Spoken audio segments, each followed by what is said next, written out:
This is for you. I want you to determine for yourself how trustworthy you actually think you are. Are you with me? Okay. The first keeper of trustworthiness is this. Keep your promise, keep your commitment, keep your word. Sounds a lot easier than it actually is. Do you know how easy it is to make a promise or a commitment and then find justification not to keep it? Here's an example. You have a job interview, okay? Somebody was talking about a job interview a minute ago and not getting their clothes wrinkled.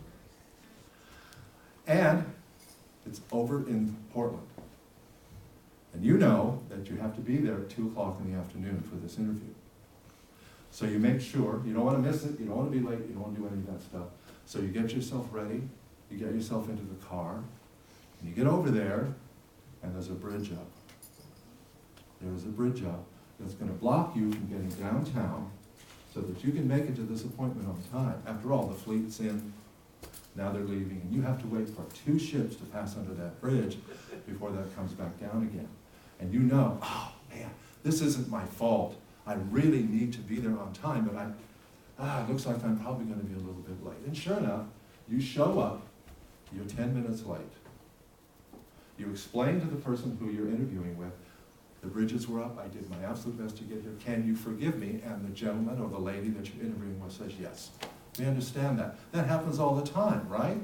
Very often there will be things that will happen that will keep us from keeping our word. Now, that you've heard that, what I would also like you to do is picture a big diamond about the size of a football above your head. This is your diamond of trustworthiness.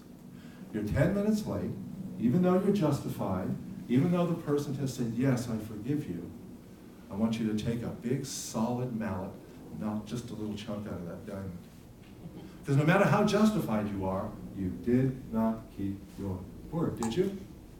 No, you didn't, even though you were perfectly justified. The bridges were up and blah, blah, blah. You did not keep your word. You did not keep your promise. You did not keep your commitment. You see how difficult it can be? And we have all kinds of ways of justifying not keeping our promises. Doesn't mean we're bad people. It just simply means now you have a little chink out of that diamond of trustworthiness. So, in keeping your word, keeping your promise, and keeping your commitments, I want you to put yourself on that scale somewhere. How good are you with that? How often do you justify, rightly or wrongly, how often do you justify not keeping your promises, your commitments, or your word? Just put yourself on a scale, give yourself a number.